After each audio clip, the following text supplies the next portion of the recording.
जी अच्छा बजट है। इंक्लूसिव और सस्टेनेबल डेवलपमेंट की बात की गई है। कोशिश की गई है कि जो इकोसिस्टम है जिसकी हम बात करते हैं, व्यवस्था है, चाहे वो आर्थिक है, सामाजिक है, किसी भी प्रकार की व्यवस्था है, उसको सुदृढ़ किया जाए। कृषि के क्षेत्र में, डेयरी के क्षेत्र में और रेल के क्षेत्र में, सभी क्षेत्रों में कोशिश की गई है एनर्जी सिक्योरिटी प्रोवाइड की जाए सोलर पैनल्स के द्वारा, और कोशिश ये भी की गई है एक गुड गवर्नेंस के द्वारा लोगों तक पहुंचा जाए। ये बड़ी बात आप कह रही हैं। आप कैसे देख रहे हैं राखी जी? प्रैक्टिकल और बैलेंस बजट है। अगर हम समावेशी विकास को भी देख रहे हैं और प्रगतिशील भारत की तस्वीर, जो विकसित भारत संकल्प का जो पूरा इरादा है, मुद्रा लोन जो है वो 30 करोड़ दिया गया महिला उद्यमियों को। लखपति दीदी जो पहले 2 करोड़ का कवर था वो 3 करोड़ बना दिया गया है। इम्यूनाइजेशन प्रोग्राम है, सर्वाइकल कैंसर की हम बात कर चुके हैं। तो महिलाओं के लिए, युवाओं के लिए जो एंटरप्रेन्योर्स बनना चाहते हैं उनके लिए रिसर्च के लिए 1 लाख करोड़ का जो अनुदान दिया गया है। तो एक तरफ आप साइंस को बढ़ा रहे हैं, पूरा एक होराइजन बढ़ा रहे हैं जो प्रगति की ओर है, दूसरी तरफ इंक्लूजन का भी आपने तमाम काम किया। मतलब ज्ञान का पूरा ख्याल रख लिया गया है, आप ये कह रही हैं। ठीक है दिबांग जी। देखिए, मैं देख रहा था जो मैंने शुरू में कहा कि एजुकेशन पर क्या है, मुझे बहुत ज्यादा दिखाई नहीं देता, तो एक तरीके से नाउम्मीदी है। हालांकि उन्होंने कहा कि ये इंटरिम बजट है, पर उसके बावजूद एक इशारा होता है, वो इशारा नहीं दिखाई दिया।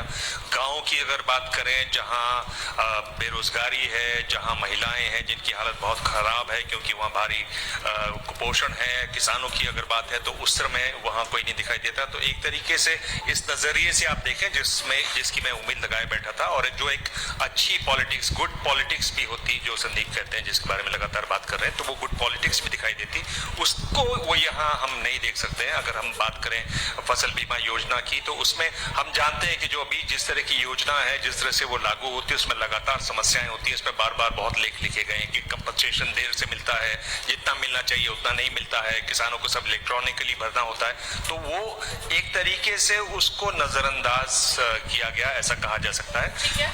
बाकी कोशिश है कि या अगले इलेक्शन ते या 2 साल के अंदर रिजर्वेशन आऊगा, लेकिन आज तक कोई एक्सपायरी डेट ही नहीं सैट की भी ये बाद आऊगा। सो कुछ नहीं पता, गल्लां बहुत सारिया है, लेकिन किते ना किते महसूस होता है कि ज़मीनी हकीकत जिहड़ी आज के नौजवानों की हैगी, किसानों की हैगी, लोगों की हैगी, ते ये सरकार जिहड़ा एक बड़ा सुनहरी चित्र दिखा रही है सामने, ਉਹਦੇ ਵਿੱਚ बहुत ज़मीन आसमान का अंतर है। चुनावी बजट नहीं, मैं तो कहती हूँ एक तरीके से।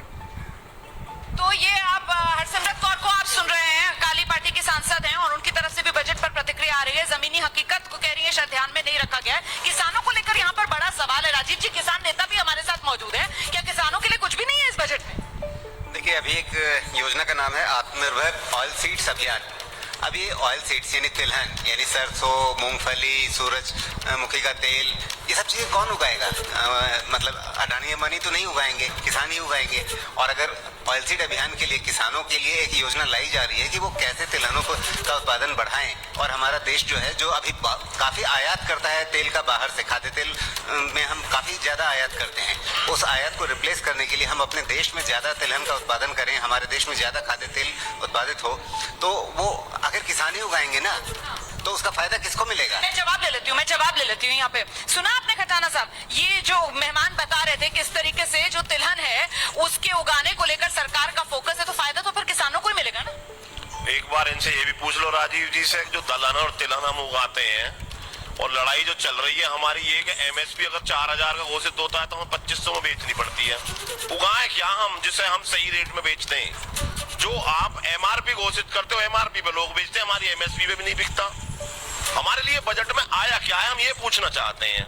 कुछ अगर दिया हो किसान के नाम पर बजट में, तो हमसे चर्चा कर ली जाए बैठ करके, आपको हमने ये दे दिया बजट में, आपके लिए एक अलग से एक ये बना दिया कि भाई यहाँ पर एक डिजिटल इंडिया के रूप में एक किसान की डिजिटल फसल ले ली, गन्ना। जब वो गन्ना डालेगा अपनी मिल के अंदर, तो उसका पेमेंट जब वो घर पे पहुंचेगा तो उसके खाते में पैसा पहुंच जाएगा। तो हम भी मान लेते हैं हाँ, डिजिटल इंडिया में हम भी शरीक हो गए। एक तो गारंटी दे देते हैं हमें, कोई तो कोई। हाँ जी पार्टी साहब, बात तो यही है ना कि हमारी एमएसपी की मांग तो लगातार जारी है रोमाना जी, उस पर तो कोई जिक्र ही नहीं हुआ, और उगाने की बात भैया कर रहे हैं। हमारी सारी फसलें तो नुकसान में बिकती हैं। अगर एमएसपी लागू हो जाए तो हमें तो ये किसान निधि की जरूरत भी नहीं है, हमारी सारी चीजें पूरी मांगे पूरी हो जाएंगी। मतलब सारी की सारी दिक्कत और जो किसानों की सबसे बड़ी शिकायत वो एमएसपी, कानून, गारंटी, उस लिहाज से जब तक वो नहीं, फिर तो ये नाराजगी दूरी नहीं होगी। नहीं, मुझे लगता है किसानों की मांग अपनी जगह पे जायज है, लेकिन कहीं ना कहीं इसका एक नुकसान भी हमें देखना चाहिए कि यदि एमएसपी को आपने कानून बना दिया तो क्या भविष्य में आप एमएसपी का जो रेट है उसे अप डाउन कर पाएंगे? उसे बार बार आपको कैबिनेट में जाना पड़ेगा, फिर पार्लियामेंट में जाना पड़ेगा, एक नई तरह की व्यवस्था का जन्म होगा।